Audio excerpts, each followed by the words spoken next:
এটা প্ল্যান মাফিক কাজ হচ্ছে। পণ্যর নামে একটা চক্রান্ত চলছে, মানে যে আমরাও তো দেখেছি কাউকে ধরার আগে খাবার দিতে হয়, খাও, খেতে খেতে আস্তে আস্তে যখন আসবে তারপরে তাকে ধরা হবে। সেই জায়গায় এই 12 পাতা ফরমে যে চক্রান্ত হচ্ছে, আমারও এটা ভয় হচ্ছে যে পিছনে একটা কোনো ষড়যন্ত্র আছে। এবং বকলমে এটাও হতে পারে যে 12 পাতা ফরম তো ফিল আপ করতে পারবে না, অত অন্নপূর্ণা দেবও না। বিজেপি সরকার বলেছিল অন্নপূর্ণ ভান্ডার দেব, এখন 12 পাতার ফর্ম দিচ্ছে এবং মানুষ জটিলতায় পড়ছে। এটা না দিবার একটা প্ল্যান। আর যদিও বা কেউ লোভ লালসায় পড়ে পুরো ফিল আপ করে, আমার তো মনে হচ্ছে তার বায়োডাটা সব লে নিল, তাকে হয়তো এনআরসির মধ্যে তো ফেলার প্ল্যানও করতে পারে। না হয় মাত্র 3,000 টাকা, তাও কি বলছে তো শুনছি, এই 3,000 টাকার জন্য 12টা পাতার ফর্ম ফিল আপ করতে হয়। হ্যাঁ, আর একটা কেউ এমএলএ মন্ত্রী দেশের প্রধান হতে গেলে তাকে মনে এত কিছু ফিল আপ করতে হয় না। যা বলা হচ্ছে তো একাধিক মানুষ পাবে না। এই যে ব্যাপারটা বলছেন না, যে এই স্লোগান দিতে হবে, এয়ারপোর্টে মসজিদ সরাতে হবে, গরুল এই হয়েছে, এগুলো শুধুমাত্র মানুষের মাইন্ডকে ডাইভার্ট করতে চাইছে। এই অন্নপূর্ণা ভান্ডার দেবে বলেছিল, এখনো হচ্ছে না কেন? গ্যাসের দাম কমাবে বলেছিল, হলো না কেন? তেলের দাম কমাবে হলো না কেন?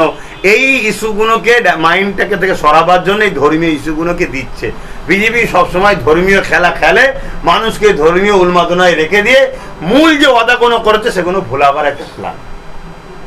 তাহলে কি মুসলিম নিধন চলছে বাংলাতে? দেখুন, মুসলমানকে স্বাধীনতার পর থেকে সবাই নিধন করেছে, বিজেপি প্রকাশ্য করছে। তাহলে মুসলিমদের একটা দল হওয়া উচিত, আপনি কি মনে হচ্ছে? অনেকেই তো বলছে এরকম। না, মুসলিমদের দল রাজনীতির দল হওয়া উচিত, সেটা মুসলিম নয়, সর্বধর্মের মানুষের সমান অধিকার নিয়ে একটা ফন্ড হওয়া দরকার। সেই সময় এসে গেছে, অবশ্যই সেটা করা দরকার। কেন বিজেপি শুধু যে মুসলমানের দুশ্মন এটা আমি মানি না।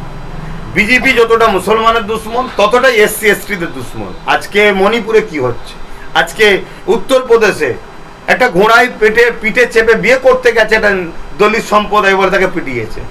আজকে কোনো পাত্রে হাত দিয়েছে বলে অছুত বলে তাকে পিটিয়েছে। তাহলে এই জায়গায় দাঁড়িয়ে থেকে গরিব মানুষদের ওপর এরা জুলুম করছে। আজকে বিজেপি যে হকারগুলোকে উচ্ছেদ করছে, সেগুলো কারা? তাদের মধ্যে 90% হিন্দু, কিন্তু গরিব। তাহলে রাজ্যে যে সরকার এসেছে, বিজেপি অ্যাকচুয়ালি ধনীদের সরকার, আদানি আম্বানির মতো যারা পুঁজিপতি তাদের সরকার। যদি মুসলমানও যদি ধনী হয় তারও সরকার, আর গরিব যদি হিন্দু হয় বিজেপি তার নয়। তাহলে গরিবদের ঘরে ঐক্যবদ্ধ হতে হবে। আর আমার মনে হয় এই ঐক্যবদ্ধের সবথেকে উত্তম প্ল্যাটফর্ম আমার মনে হয় সেটা পীরজাদা নওশাদ সিদ্দিকীর নেতৃত্বে তার যে টিম কাজ করছে ইন্ডিয়ান সেকুলার ফ্রন্ট, সেই দিকে এগিয়ে আসা দরকার। এই যে একটা প্রচার চলে যে মুসলিম মানে হেলমেট পরে না, আইন মানে না, কিন্তু এই যে গরু কুরবানি নিয়ে যে আইন মানলো মুসলিমরা দেখিয়ে দিল, কি বলবেন? ব্যাপারটা হচ্ছে মানুষের তো বলতে ট্যাক্স লাগে না। সব সময় মিডিয়া খুলুন আর যেখানে যেন সব জায়গায় শুধু ইসলাম মুসলিম, ইসলাম মুসলিম, ইসলাম মুসলিম। কতজনের পেট চলে জানেন এই কথাগুলো বলে? এতে আমি খুশি যে ইসলাম মুসলিম করতে করতে হাজার হাজার লোকের পেট চলে, হাজার হাজার নেতাদের নেতৃত্ব চলে, হাজার হাজার টিভির দোকানদারি চলে এই মুসলিম ইসলাম করে করে। এইগুলো করতে হয়, করে সমাজ একটা শ্রেণীকে বোকা বানিয়ে তাদেরকে মাথায় কাঁঠাল রেখে কোখাবার জন্য প্ল্যান হয়। একমাত্র আমি মনে করি যারা হযরত প্রফেট মুহাম্মদ সাল্লাল্লাহু আলাইহি ওয়াসাল্লামকে ভালোবাসেন, আমাদের নবীর সুন্নাত হলো নিজের মাতৃভূমিকে ভালোবাসা। তা সেই আদর্শে আমরা গড়ে উঠেছি, আমরা দেশকে সর্বসময় ভালোবেসেছি, আজও বাসছি, আগামীতেও বাসবো। দেশের ল অ্যান্ড অর্ডারকে আমরা আগেও মেনেছি, আজও মানছি, আগামীতেও মানবো।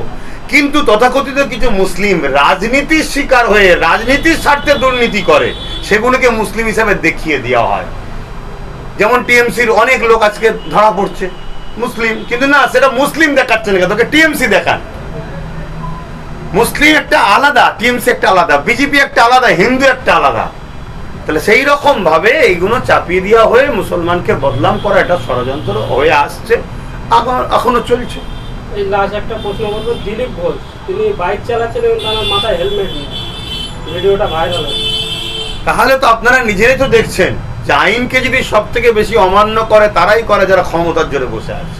তারাই আইনকে বুড়া আঙুল দেখায়, তারাই মানুষের রক্ত শোষণ করে, তারাই নিয়মকে ভঙ্গ করে, স্কুল থেকে শুরু করে সব জায়গাতে, স্বাস্থ্য থেকে শুরু করে বিগত দিনেও দেখে এসছি, আজও দেখছি, সব জায়গাতে দুর্নীতি করে ঝেড়ে ঝুড়ে তারাই খাচ্ছে। তাহলে সব থেকে বড় তো আইন যারা করবে তারাই আইনের মানে রক্ষকের নামে আইনকে ভঙ্গ করছে।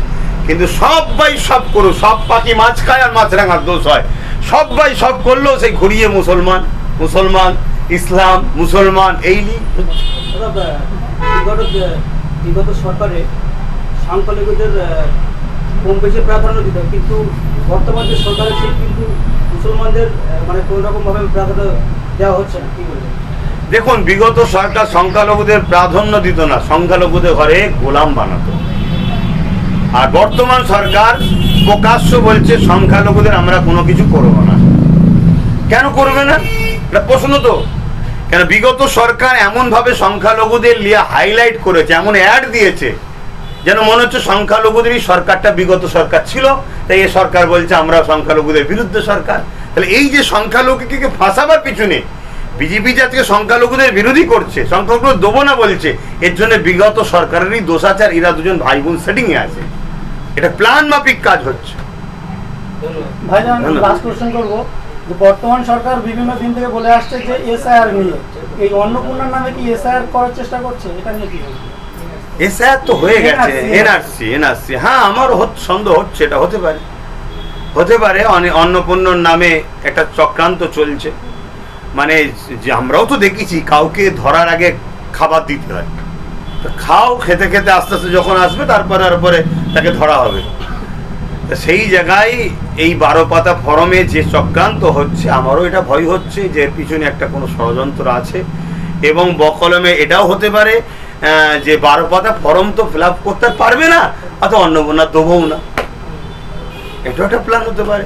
মানে না দিবার একটা ইচ্ছা, তার জন্য এমন কিছু বলবো সে পেরে উঠতে পারবে না, আমাকে দিতেও হবে না। ধন্যবাদ।